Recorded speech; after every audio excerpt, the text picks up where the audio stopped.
Welcome to another episode of What We Gon' Do. Today, I wanted to talk to someone who really has an insight into these police departments. Obviously, we've seen, kind of the reaction from law enforcement to protests about law enforcement, and they've really run the gamut. I mean, mostly we've been horrified, but we've also seen some examples of compassion and solidarity, rare but powerful. And I wanted to talk to my friend Sujeet, who his company ELUCD, they basically collect data from communities by using digital surveys and other tools that can give clients a kind of real-time assessment of community sentiment. And so a lot of their clients are police departments. And so, he's a guy who, Obama alum, a trained lawyer, and really, really awesome guy. And so I'm like, I want someone who I can trust, who has an insight into what's going on and kind of what's the logic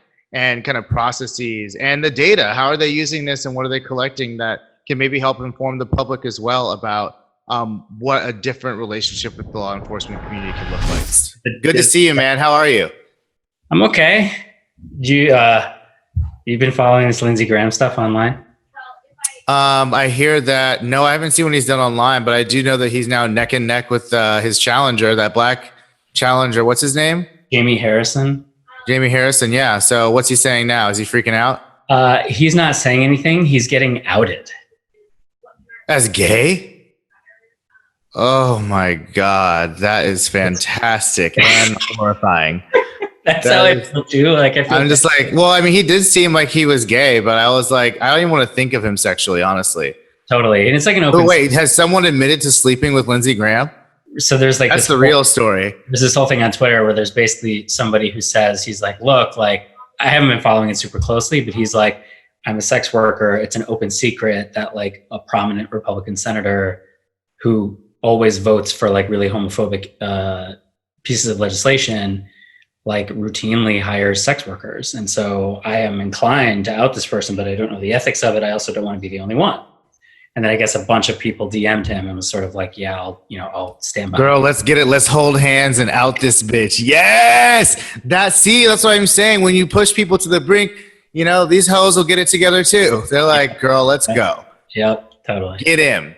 Okay. Well, I will thank you for bringing that to my attention. I will certainly. I thought you might be interested in that. I am highly interested. But I'm also highly interested in this law enforcement situation. So thank you so much for joining me, Sujeet. A pleasure. Yeah. I know this must be a very busy time for you and your company. And so I appreciate you. And also just like psychologically and emotionally for us all, this is just heavy shit. Especially for someone who is so familiar with and has relationships with so many law enforcement kind of agencies and departments. And so why don't we go ahead and kind of explain, your role and kind of what ELUCD does and kind of like what its role is relative to these police departments. Yeah. So I work at a company called ELUCD, and we are a data research company that essentially our mission is to bring people's voices into the rooms where decisions get made. And those decisions can be from city governments, they could be from city police departments, from companies, all different organizations of all shapes and sizes. And essentially what we do is we go out and we gather survey data in a given city or in a given state or whatever, and derive insights digitally through digital ads, which basically, traditional survey research where your phone rings in the middle of dinner and it's an unknown number and you answer it is obviously a decreasingly effective way to reach people. And meanwhile, like digital devices and the use of internet connected devices is only getting larger and larger. And that holds true across all major demographic variables, right? Across different races, across different age groups, income groups, education levels, sex and gender, etc.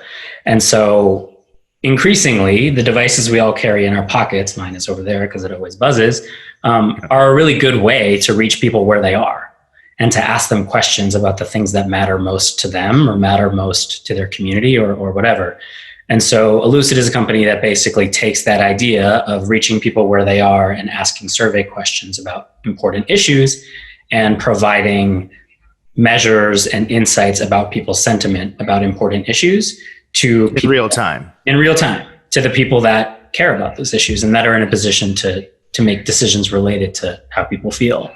So across the country, we're a small startup, but we work with, over a dozen city governments and police departments of all different shapes and sizes, essentially to help them measure and understand community sentiment, how people feel in communities about police, about their government, about public safety. How safe do they feel in their neighborhoods? How much do they trust their local police? What's the number one issue that they want police to focus on? And I think we're seeing some really interesting trends on that last piece. I'll bet. Which we'll talk about later, I bet. So that's kind of the core of what we do. Essentially our vision is like all of the traditional ways that city governments have and police leaders have to interact with people are oftentimes either anecdotal or sometimes it's tough for them to hear each other, and it's tough for them to hear what communities are actually saying. And sometimes they don't want to hear what communities are actually saying. And they can say, okay, I've gone to 5 different community meetings and I've heard the same organizations pushing for the same issues. And they can say to themselves like, well, I don't know how many other people necessarily feel like that, or that's just an organized issue. And so maybe they won't pay attention to it.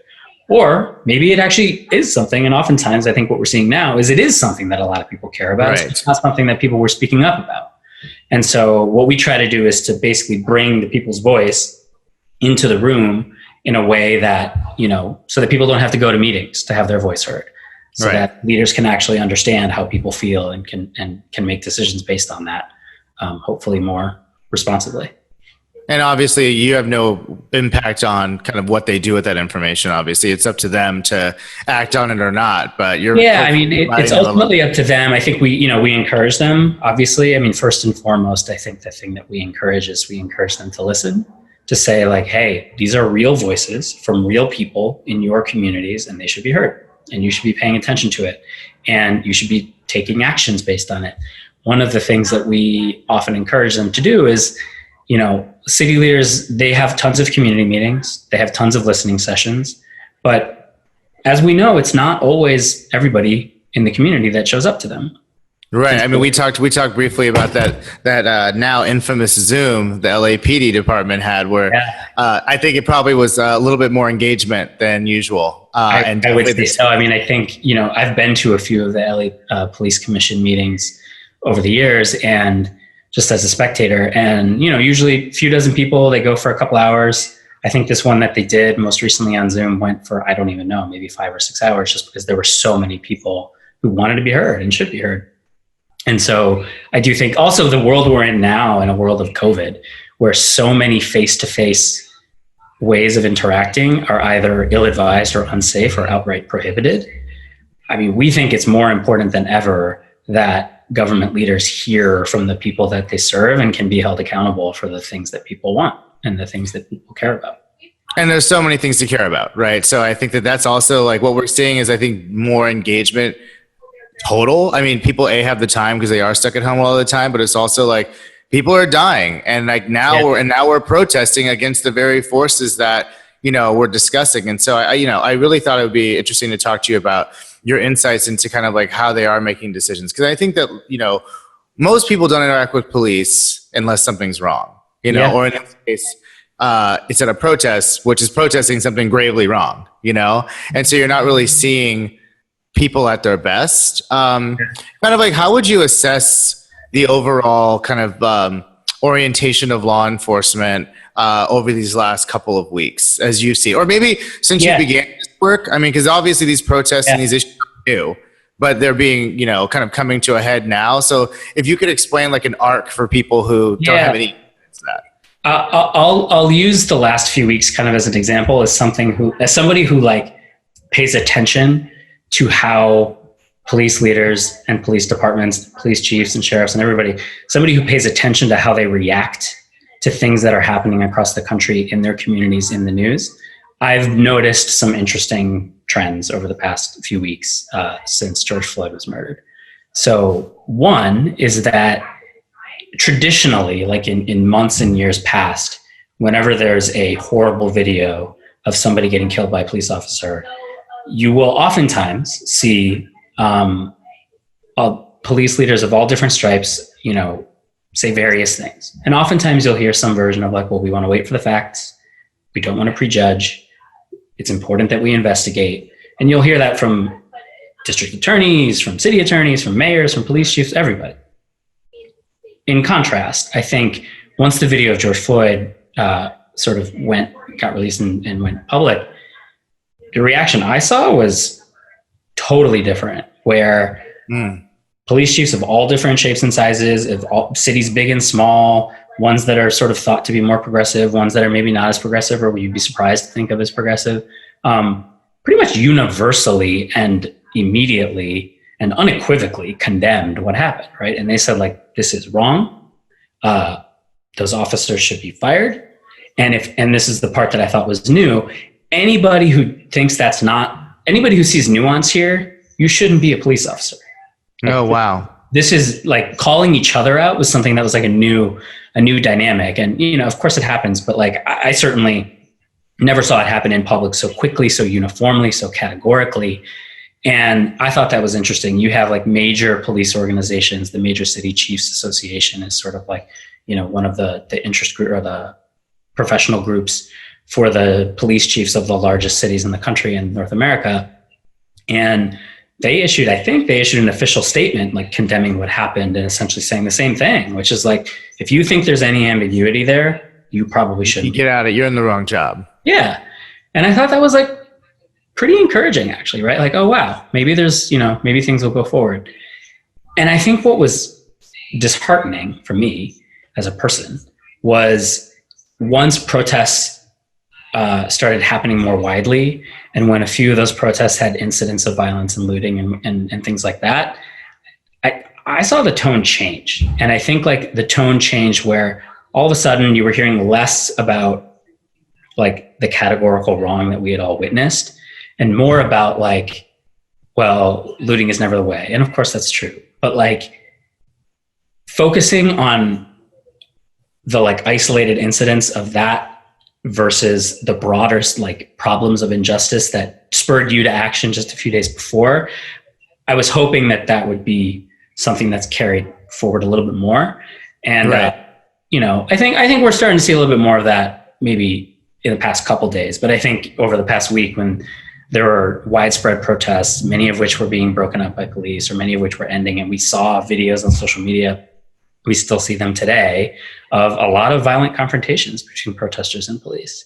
And I think like it's hard to make the connection between those two, which is like, well, wait a minute, like a week ago, everybody was saying that we all agree that reforms need to be made. And so I hope that leaders in cities all across the country are still listening and are still hearing that mandate for reform and are still hearing the voice of communities that want things to change. And one thing that I'll say also is like, we see that with our tools. So one of the things that our tools do, in addition to like, we give metrics that, by looking at the average answers to survey questions about measuring things about how safe people feel and measuring components of trust in police and things like that, informed by research about the best way to do that. We can get an objective metrics understanding of sort of like the level of trust and how it's changing over time. And that's interesting. Mm-hmm. But we also give qualitative data about like, what's the number one issue that you in your community that you want police in your neighborhood to focus on? And I would say up until a week ago or 2 weeks ago, the vast majority, like you said earlier, like the vast majority of people are never the victims of nor witnesses to violent crime. Or perpetrators. Or perpetrators of violent crime, of any crime. Right. And so when you ask like ordinary people, like what do you want police to focus on in your community? Oftentimes it's pretty, small issues, right? Like people be like, well, sometimes it's really loud at night. Most common issue we see in cities is really often is like streets and traffic related issues, people speeding, people running stop signs. I don't feel safe when my kids are crossing the street, things like that. And the comments that we sort of get this like raw feed of these anonymous comments that our partners have access to and our customers have access to, so they can understand, okay, people in this neighborhood, these are the issues that they care about. These are the things that are coming up most often. Over the past 2 weeks, those comments have changed. And all of a sudden, you're seeing a lot more people that are speaking out saying, like, who care about issues of systemic racism and care about reform in their police department. And all of a sudden are speaking up about all kinds of issues that maybe they're just realizing, maybe they're just speaking up about, and what have you. And so I think that's sort of like an interesting trend that we're seeing in data. And is that because you guys have always offered that option and they're choosing it more? Or have you guys been kind of changing the survey questions and the available?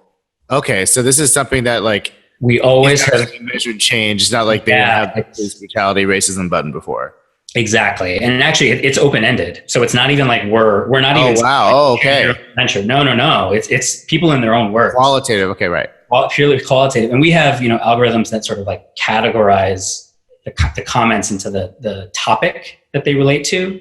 But we also provide the raw feedback because the feedback is really rich and can be really useful and actionable. Have you been actually seeing more participation as well?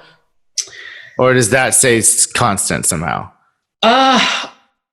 It's hard for me to say. I think like the way we do it through digital ads. And so we sort of manage like the volumes. We know based on the size of the city, these are the numbers of survey responses that we need to get per month to have like accurate measures, et cetera.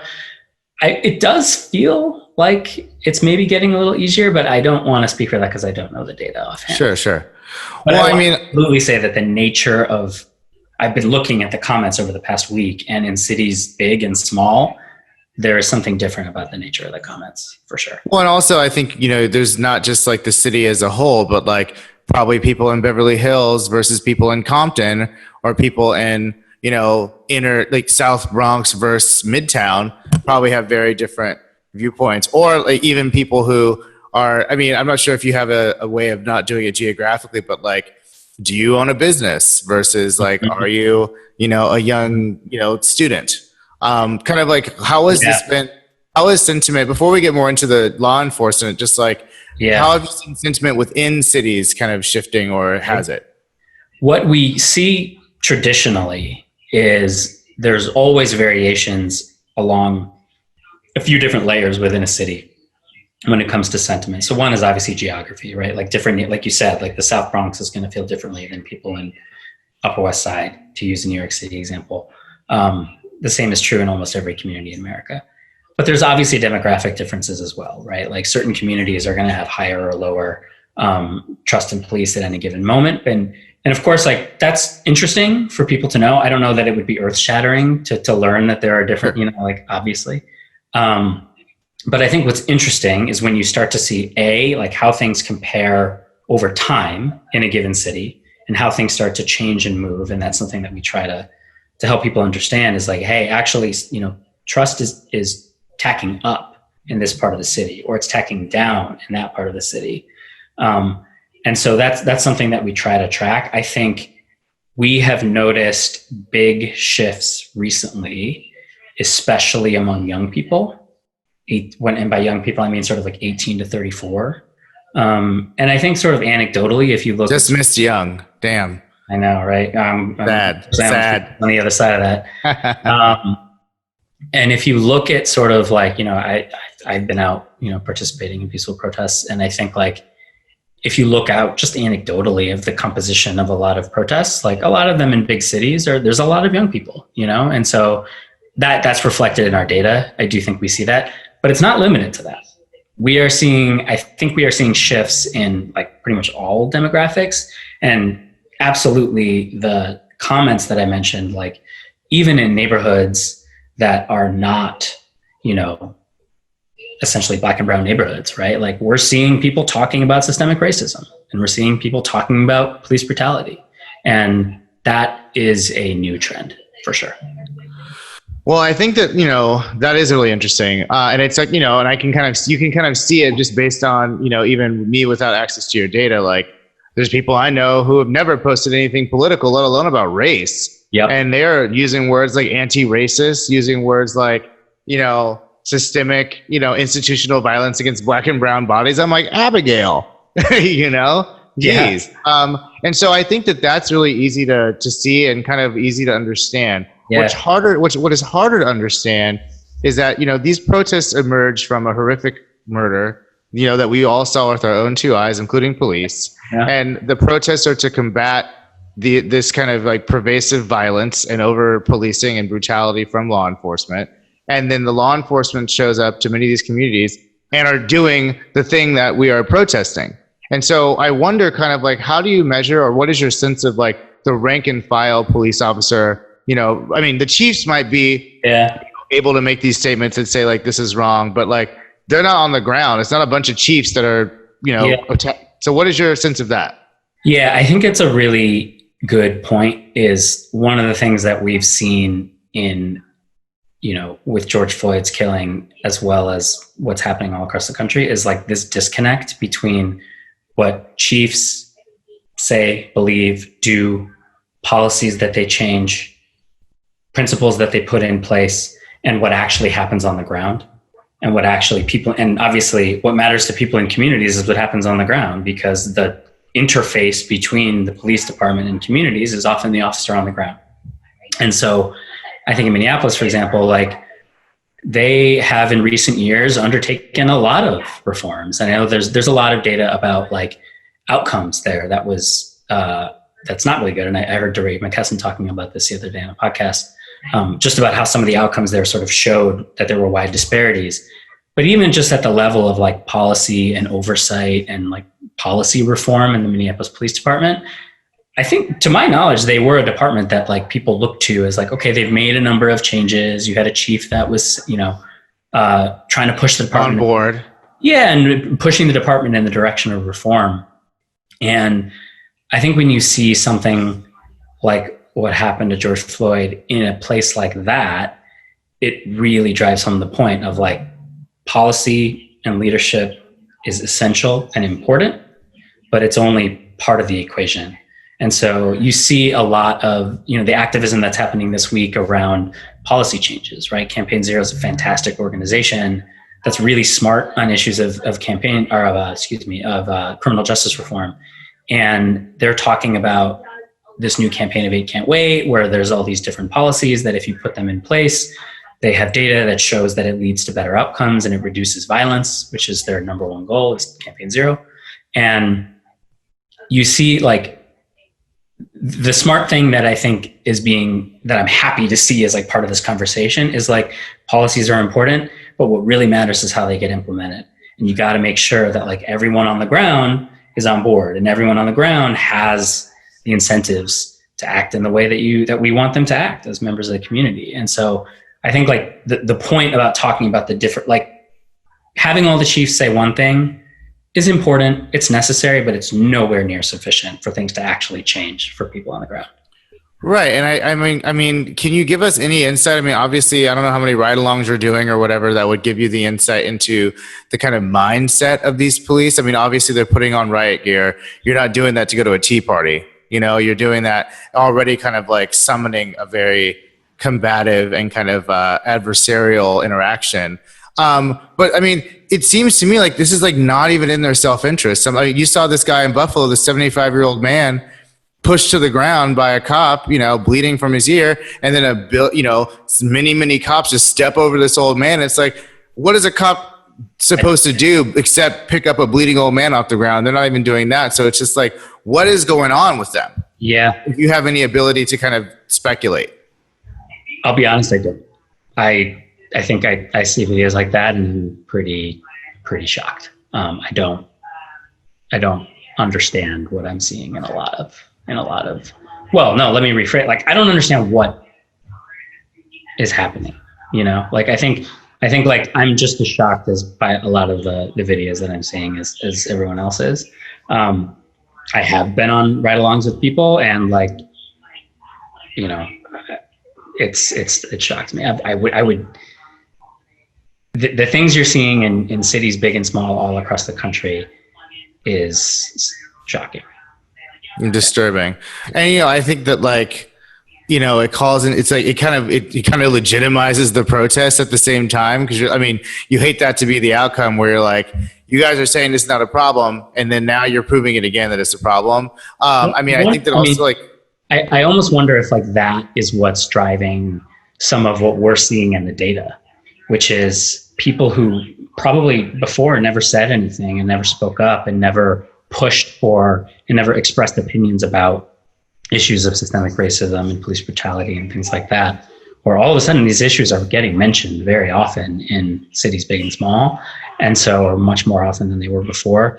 And I do think like what people are seeing, not just in their own city, but especially in a world now where we're all at home, or at least most of the time we're at home, then like I think when you see things on your phone or on the news, then I think that drives you to action a lot more now than it did even a few weeks ago. And, I think that also what we've seen, this is not police departments, but these are kind of police advocacy groups that, they reflect, because I'm thinking like, does ELUCD also collect data from these forces? And what would that look like? It's like, could we actually, what tools are there to be like, what are the police people thinking? Because they must be in some completely different world than I'm in. That's interesting. So it's not something we've done, but it's something that would be interesting, is to like assess sentiment of members of a police force and look for correlations and look for interesting overlaps, and just to get a sense of what's happening. You can imagine that would be interesting. We haven't done it, but it would be something worth. That would be, because you guys have access to all of these departments and trust. It's not like, MSNBC going into police, or Rachel Maddow being like, I'm going to be very objective about what you guys say. It's like, I think that the trust can go, because that's the thing. It's like the trust has to go both ways. And so does the communication, and so does the information. I would love to know in the Sacramento Police Department, when I was up there, like, what do y'all think about Stephon Clark? What do you think is there a over-policing or racism problem? I see by who you elect to lead your associations that you're not down with reform, but like, you really not see what we're seeing, So I would be curious for you to kind of spearhead or. Also the gradations and diversity of opinions within police is obviously wide. And so recently in the past few days, I've seen a lot of the National Organization of Black Law Enforcement Executives, Noble, and a lot of other organizations, of sort of like sub-organizations within police, have been putting out a lot of statements talking about commitments to reform and making sure that, as we go forward, that real change is enacted, and that the message that's being communicated by protesters is heard and received and really sort of digested. And so I do think that, there are elements of that. And I just, to the earlier point, I just really hope they're listening. I really hope that there is a chorus right now, and it's coming in many different forums, and one of them is the ones that we have. Right. And I think that in terms of culture, it doesn't appear to be an organization or a field that welcomes inner dissent. And I think that a lot of what is going to have to happen for for this stuff to trickle down from the chief or the mayor to the boots on the ground is an actual cultural shift within forces. And how can you speak at all to that? Because most of us don't know what it's like to be in this type of organization, and what would it look like to change it at all? Because a lot of people are now saying just get rid of this shit, or defund it completely, or let's completely reprioritize our resources to figure out other things. That seems like a long-term plan. Right. And so would a cultural shift, but kind of what do you have to say about that? I do think I think cultural shifts are necessary. And I think cultural shifts require exactly what you said, the internal, one person correcting their colleague, one person correcting their partner, a supervisor correcting an officer that he or she supervises, watch commanders, things like that. Those corrections and those conversations, they need to happen at the micro level in order for there to be change at the macro level. The same thing that we're talking about, broader issues of, addressing systemic racism, all those things start, there are important policy changes we have to make, but it also requires people talking to their families, people talking to their friends. And I think the same thing is necessary there. I confess I don't have good insight on how to make that happen. But I think it's necessary. And I hope our vision, as a company, frankly, is that institutions, when given good data, good incentives, and accountability, can improve, right? And our vision is if you bring people's voice into the room where decisions are made, that better decisions can get made. And I think we will see in this coming period, I think that assumption is, this is as good a test as that assumption has ever had. And so I think we will see whether government institutions of all kind, how quickly they can respond to what people are asking for.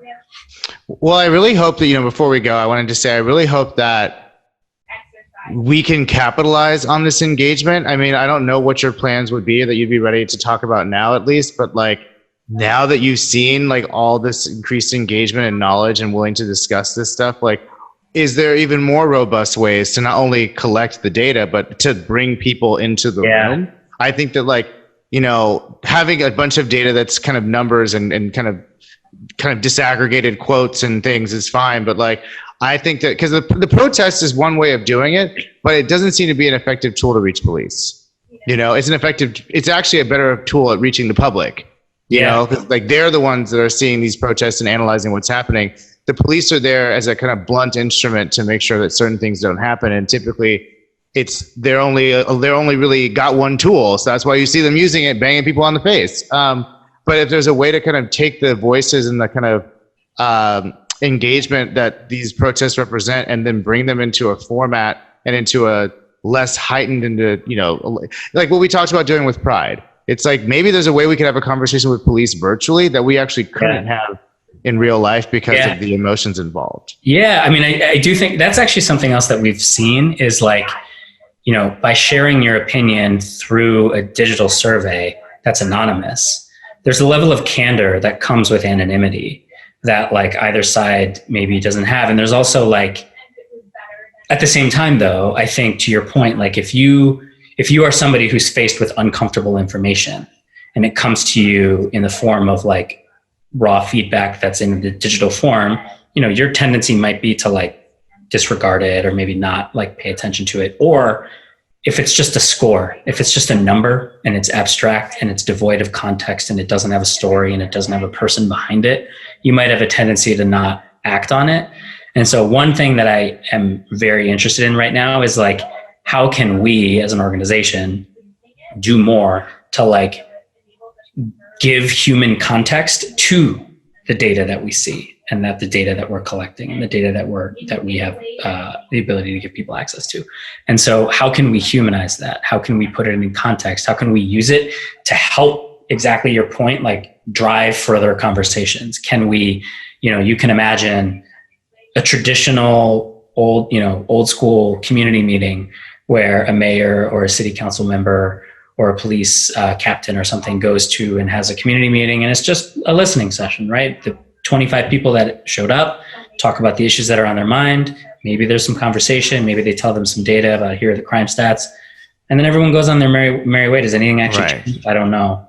You can imagine where all of a sudden, let's use the police context. A police captain comes into the room and says, hey, based on the data that I've seen from people in this community over the past month or 2 or 3 months, here are the top 5 issues that people have said they want us to focus on.